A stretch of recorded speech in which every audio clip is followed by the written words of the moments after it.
today is going to be an engaging session. Like my commitment is that you all are going to have fun, learn something, and get to work on things during our session.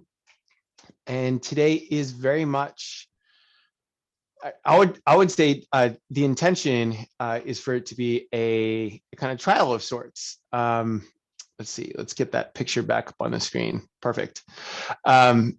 So today is the first of a few different sessions that we're looking to create for the UR alumni.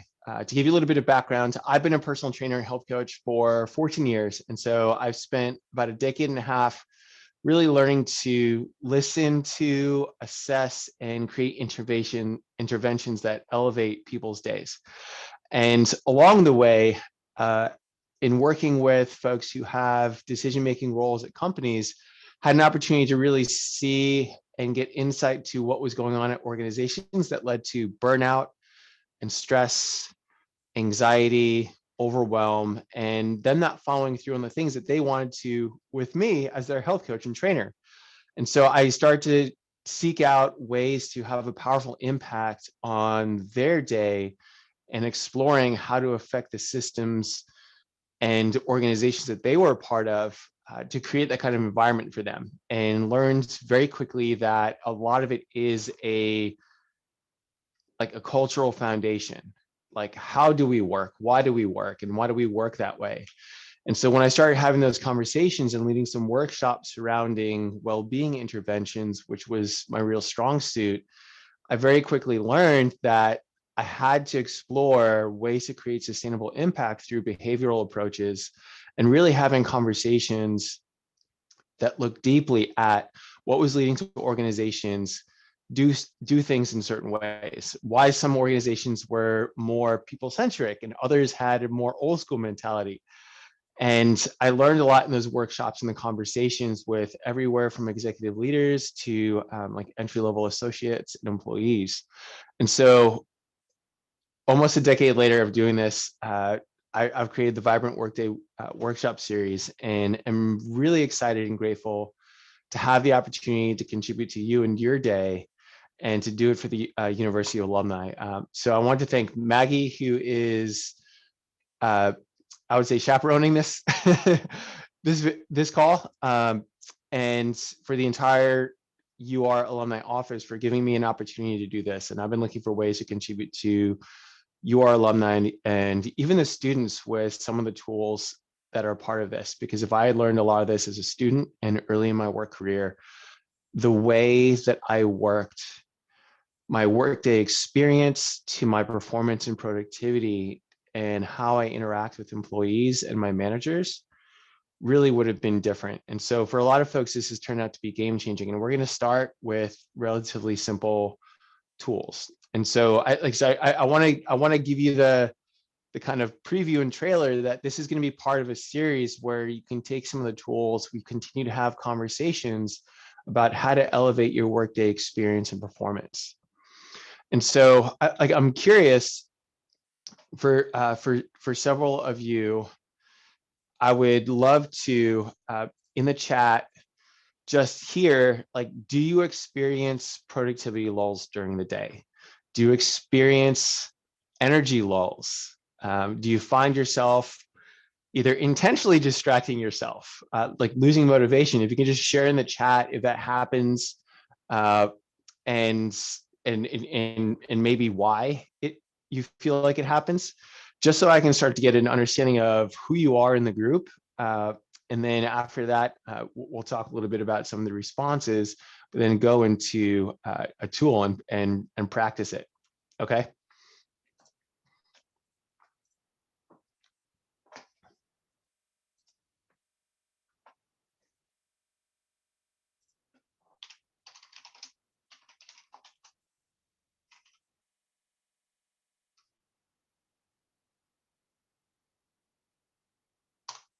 So Anna, thank you for sharing that. So you mentioned you're running in the morning. That can be helpful. And let's see, usually in the morning as you gear up for the day. So Maggie, I guess that's you. Anna, if you're open to sharing a little bit more, you say running in the mornings can be helpful. You're not sure why it happens, but you're not used to the structure of a workplace. So you're welcome to unmute yourself and share a little bit as well. So Anna, if you'd be open to sharing a little bit more. Hi, Andrew. Hope you can hear me. Thank you so much for being here. My camera off today, but I'm definitely engaged and curious about what you're going to say today. I have found that sometimes my energy lags during the day, um, and I heard that exercise helps with that. So in the morning, Okay. I'll go and run, and I think that has been helpful. But Okay. yeah, I'm kind of curious why that happened. Okay. And like when does your energy or focus start to diminish? Like, does it happen once or more times a day? Uh, Either. I think that a big slump can be after lunch break.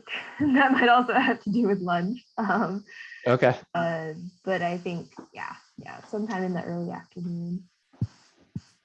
Okay, great. Mm. So you pointed to one thing that's pretty common to experience, which is like post meal experiencing an energy lull, and then some other folks had just pointed out like losing drive and productivity on days when there are lots of meetings and sitting in screens. So that's something that's come up in conversations that I've had with anywhere from small firms that I've worked with to international enterprise size organizations. People experience the energy lulls after meals, and they will also feel drained with a lot of meetings. And the we're not going to address everything that folks have shared today. But again, this is like a longer series. It usually is about like 10 workshops long. So because there are so many things to address and want to address everything powerfully. So we're going to start with going to a shared theme that Anna, you just shared, and that Julie uh, and Maggie and Kristen just shared. So Kristen, I love it. You say caffeine always helps. And a lot of folks will also eat snacks to create energy in the in the afternoon as well, right? So like after experience an energy lull. So the common theme between having a lot of meetings or after meal experiencing the fatigue is that there's like a lack of movement and also doing the same thing for a continued period of time.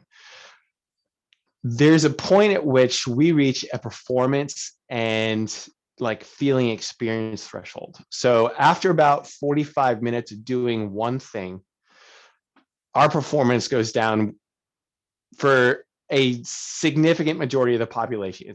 It's above 90%. And when that happens, we don't always feel it. Sometimes we do, sometimes we don't. It depends whether we are whether we are like really like stressed out or anxious, right? So like what our environment and our experience of the day is like. So sometimes we might be in tune with it, sometimes we might not be. But the idea is that creating some kind of variation throughout a period of time to break up that sense of fatigue, and that could be offered through breaks, which is one of the workshop topics that we have. Some of you mentioned meetings, and part of it has to also do with the way that meetings are run and how long they are, and that's also another workshop topic, and those could be really, really powerful. And what we're going to talk about today is like how do you create how do you create a little bit of fun and play in your day while accomplishing more and focusing on a certain type of task. So what I mean by that is something called task sprints. So in the chat, if you have ever created task blocks before where you're committed to something that you're doing, like if you have it on your calendar, just type in the chat, yes, you've done that. Okay, Anna, you've done that. Great. Okay. All right. And Kristen, thank you. Now, have you, in the chat, have you heard of task sprints?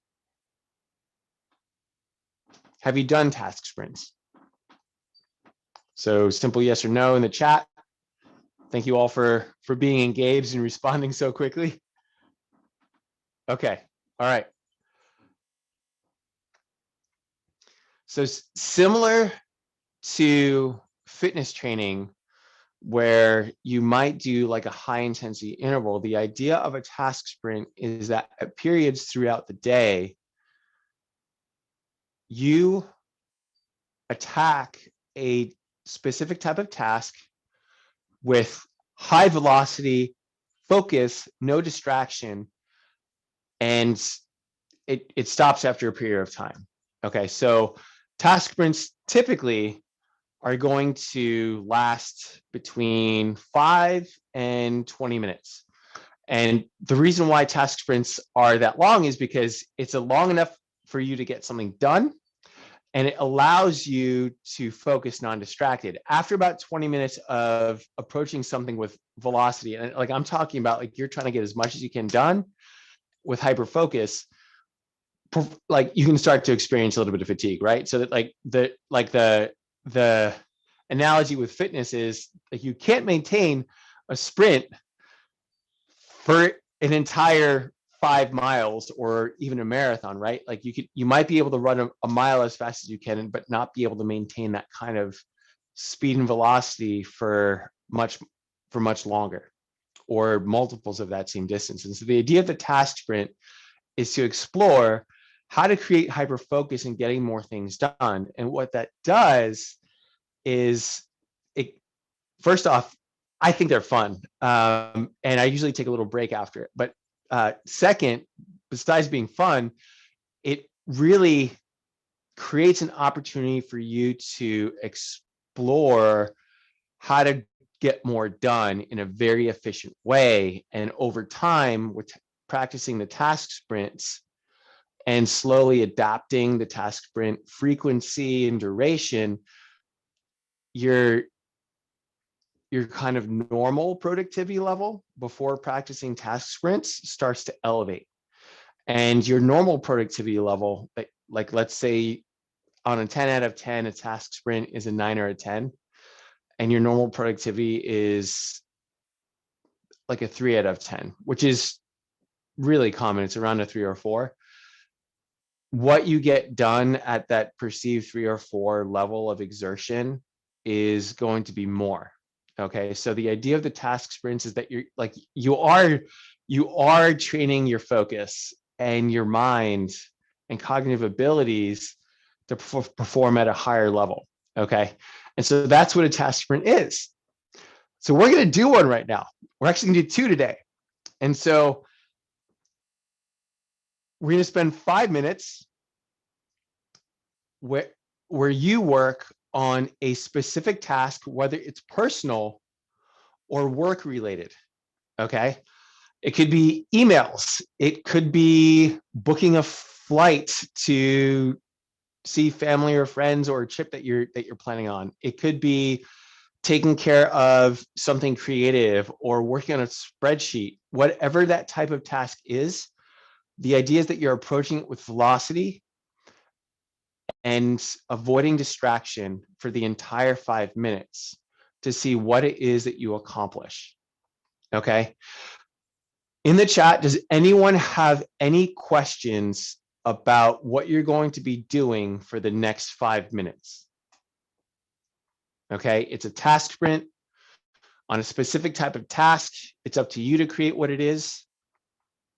It could be work or personal related. And if everyone in the chat could just let me know if you are ready to go for the task sprint. Okay, and then I'll get a timer started and we'll jump in. Okay, Kristen, you ready to go? Julie, Anna, boom. Okay, all right. Susan, okay. All right, so your task sprint begins now. So you got 5 minutes, and I'll keep you updated with a couple minutes of countdowns just to let you know where you're at, and let's go.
So maintaining focus, avoiding distraction, and approaching the task with velocity. We are about halfway through, so keep it up.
All right, folks, so just wrapping up what you're doing and finding a way back to the workshop.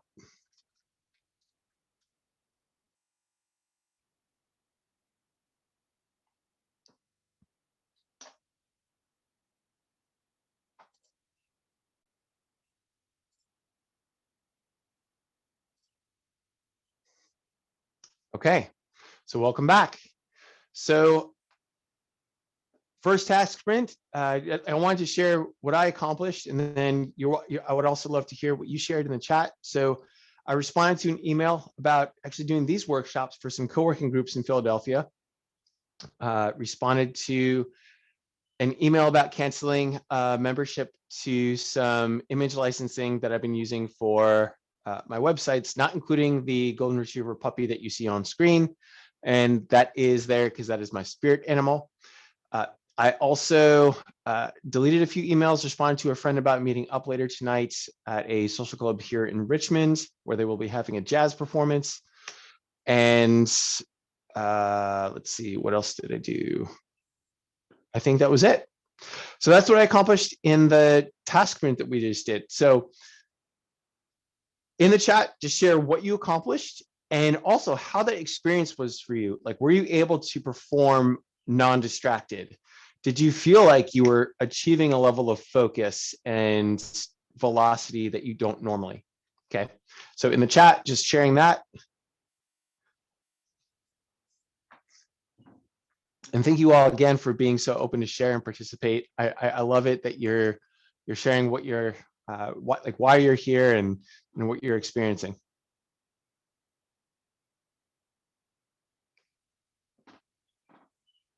Okay, Julie, that's great. Thank you for sharing about how much you did in in finding Airbnb options for Toronto. That sounds great. Okay, all right.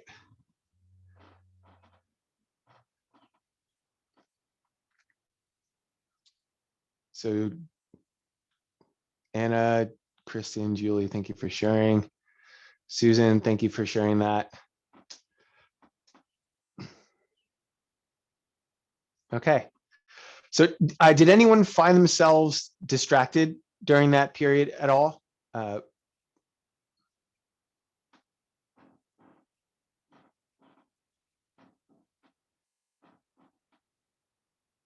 Okay, excellent.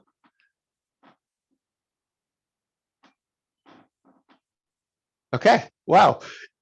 I think you guys are my all-star group, because most folks I work with, like organizations, they tend to have some kind of messaging system like Microsoft Teams or Slack or something along those lines. And so uh, they find themselves distracted, and to see that you all are not distracted and are really present, I really appreciate it, and I'm excited. So you just did your first task sprint, and we're going to do another one in a moment, and wanted to lay a foundation for how you can create task sprints in your day and your weeks. So task sprints, like I mentioned, are not something that you can do all the time. Just like you can't sprint all the time,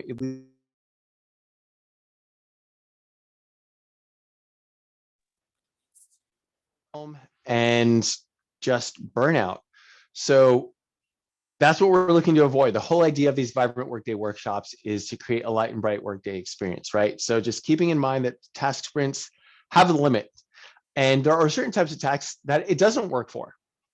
And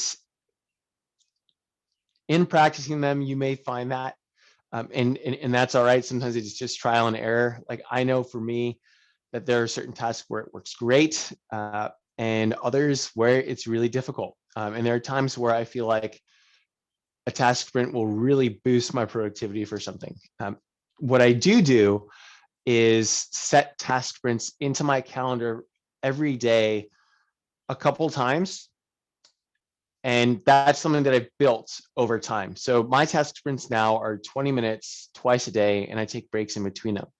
And you can create what I like to call a task sprint circuit. So similar to fitness training, where you alternate from, let's say, doing like an upper body exercise, like push-ups, and then doing maybe a cardio exercise, and then an ab exercise, and then lower body exercise. Being able to do different types of task sprints can also be really productive. And what that looks like is, for example, taking a phone call or making a phone call, and then doing emails, and then working on a creative task, or something where you need to produce something, and then maybe switching to something that requires a little bit more administrative work.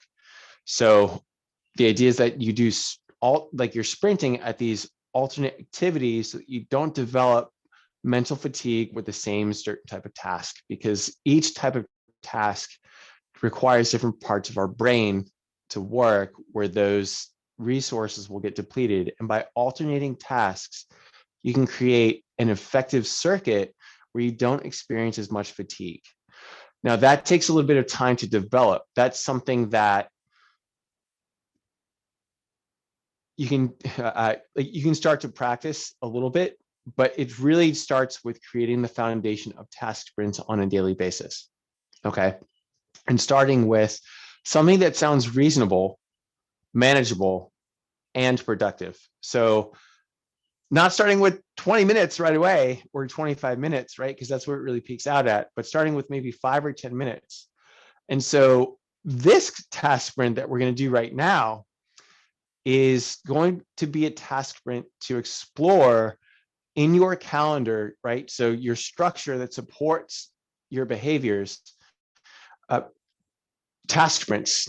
And my recommendation is to create it as a regularly recurring event that's, again, 5 or 10 minutes, whatever feels manageable and productive for you, at the same time every day, and allowing for flexibility on days where you may not be able to do it at that same time, and moving it around.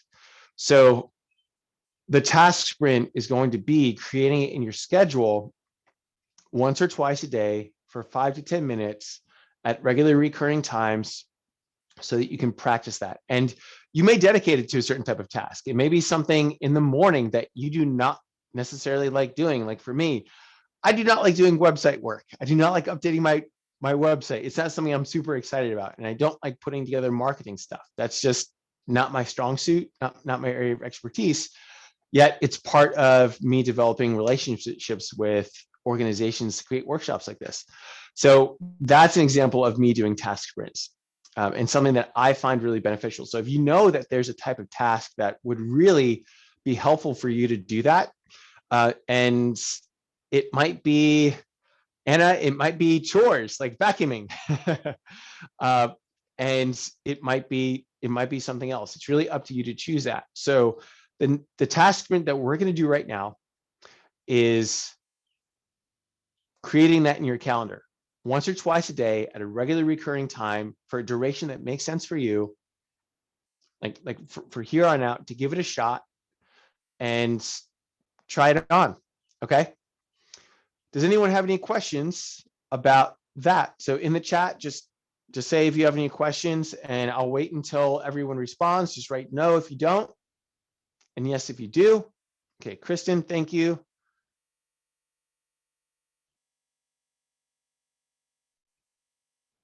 All right, Julie, thank you.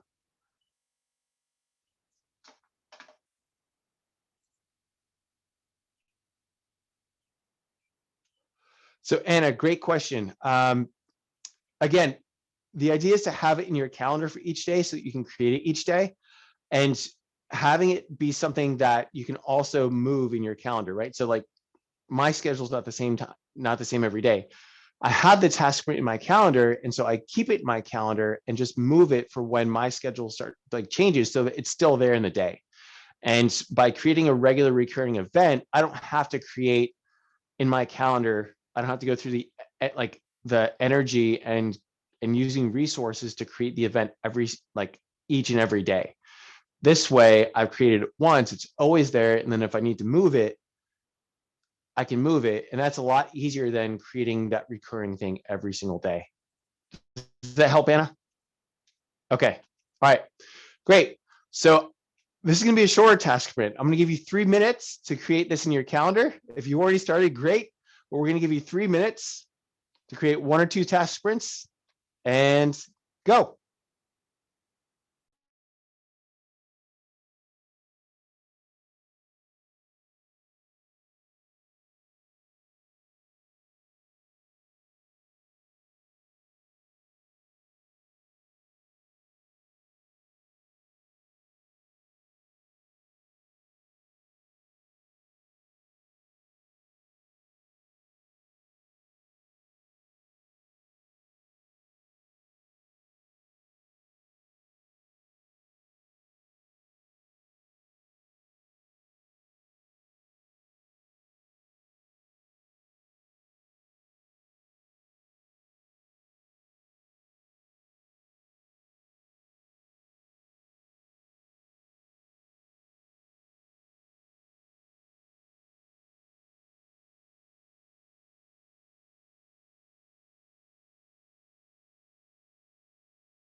Okay, just a quick check-in in the chat. If you could type whether or not you need more time.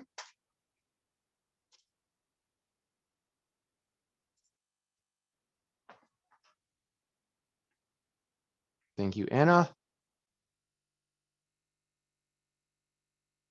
Kristen, Julie, great.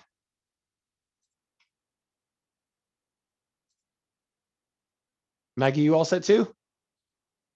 Okay, all right, wonderful. Okay, so we've explored task sprints and how to create an effective and powerful way to approach tasks that make sense for you.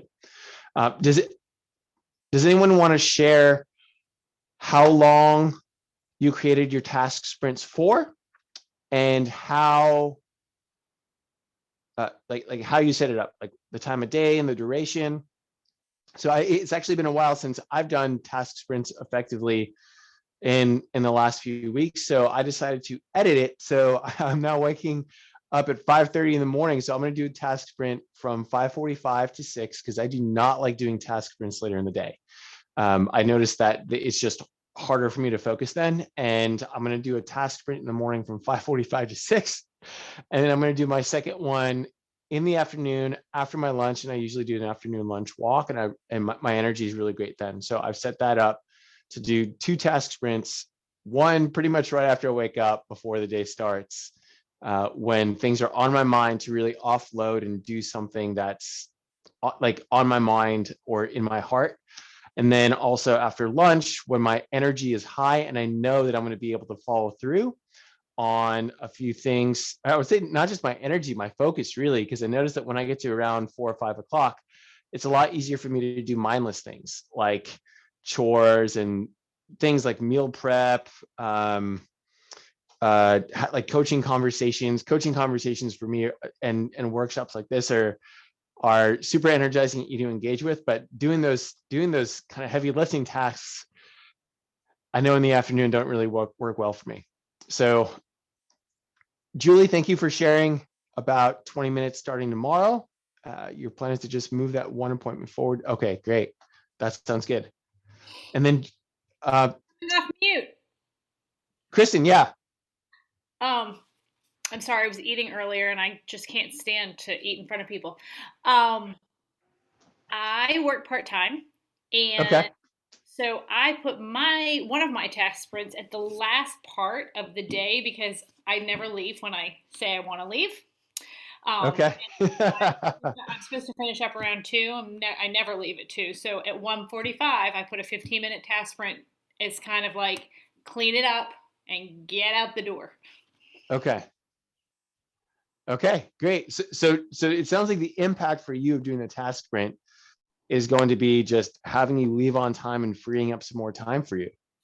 That one. And my morning one is going to be kind of to clean up what's happened between the first part of the day and the latter part of the day. I Okay. think this is also interesting too, because I think that I was doing something similar to this anyways and didn't have words around it. Okay. Because I'm a mom. I'm a mom who works part-time with, 3 busy kids and volunteer activities. And I think that I've just always said it's moms being fluid, but look, it has real names. So I think it's super cool to learn about this.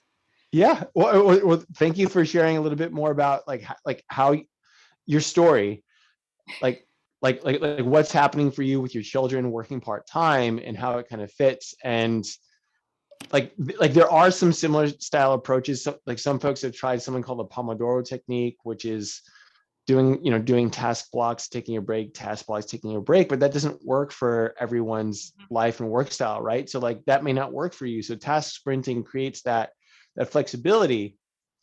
And yeah, so thank you for sharing, Kristen. Sure. So Anna, you mentioned that you created a recurring 30-minute task sprint to run in the morning. Okay, awesome. And then a 30-minute isolated task sprint to research towel hangers for a renovation. Okay, cool, wonderful. Okay, so it sounds like you have specific tasks that you're going to, a specific one that's related to fitness that you'll be doing in the morning. And hopefully you're not sprinting for the whole 30 minutes. And researching a towel hanger for a renovation project, and that's great. And like I love, Anna, what you created for yourself there is like you have a recurring one, and then you also looked at the flexibility of doing something for a specific task and having maybe another daily task sprint be flexible for what you need to do. And that's very much what like my afternoon task sprint is like for me as well. So like I won't be researching towel hangers, but I will be working on my website later this afternoon. And there might be something that comes up for you that you might want to do as well. And so like my recommendation, Anna, is to create that regular task sprint in the afternoon that you're going to be spending for the towel hangers, and see if you can apply it to another type of task each day. And I'm curious how that works. And again, like I would love for this conversation to continue with some of the additional workshops. For those of you who may not have been here on time earlier, this is very much the first of a series. And so continuing the conversation and building the skills with you all and exploring the other tools like related to breaks and like meeting efficiency and timing to free up time for your day.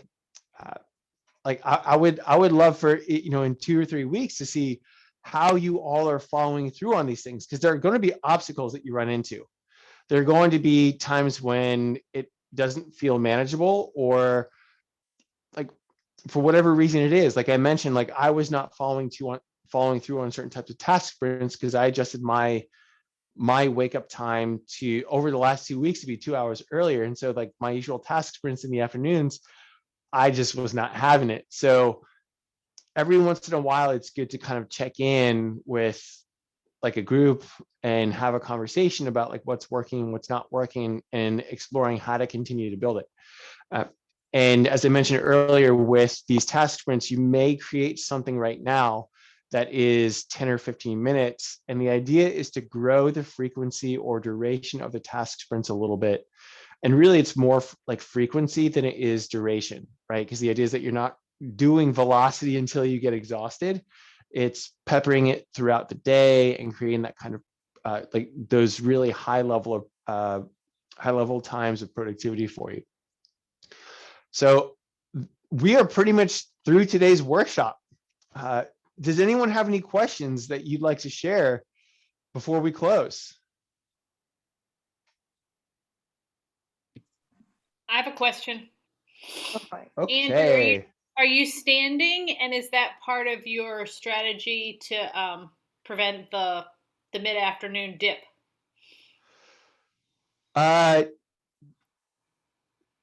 It works a few ways. So I've had a herniated disc, and so like sitting for long periods of time could be a little bit uncomfortable. I also find that if I'm standing, like you might have seen me moving during the call, that creates a little bit of movement through my hips and core so that I'm not feeling just that settling in the disc. I also suffer from chronic venous insufficiency, which basically means like blood pools down my legs and I get really heavy dead leg syndrome throughout the day. So I'm wearing compression socks right now, and I move, and that helps me feel really good. And then my energy and engagement during sessions, because of the moving, really elevates a lot too.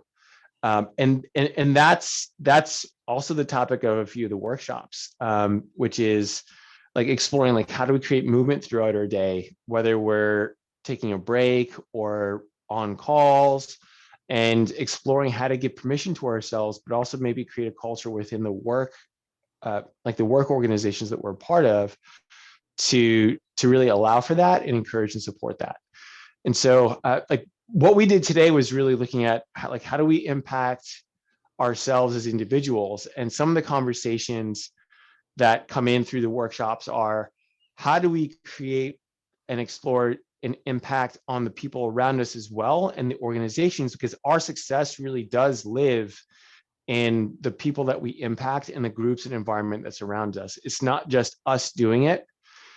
There's boatloads of research that support this, but like my experience also is that like when we have people around us that are very much aligned with that and also practicing and looking to build those behaviors, we are so much more likely to be successful with those.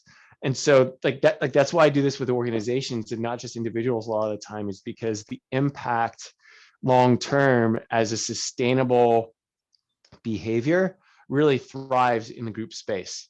So and that's why I want to do this for the alumni group, is because there's an opportunity for us to continue this conversation on a regular basis. And I know that we're going to be wrapping up soon. I shared my email in the chat. You're welcome to reach out if you have any additional questions. Like I love doing these workshops.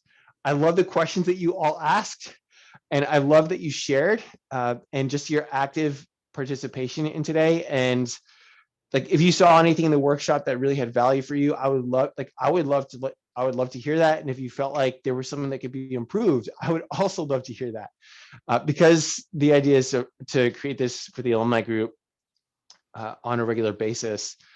Knowing what works and what doesn't work is really helpful for me. And like if you're part of any kind of organization that you think would benefit from this like this style of work, like I'm also open to having conversations. Like I am based here in Richmond. I moved back here to be here with my brother, who also went to the University of Richmond. We graduated in 2007. And I'm so grateful to be close to university. And again, for Maggie and everyone at the alumni office for creating this event and setting this up so that we can all get together and talk about have a light and bright work day.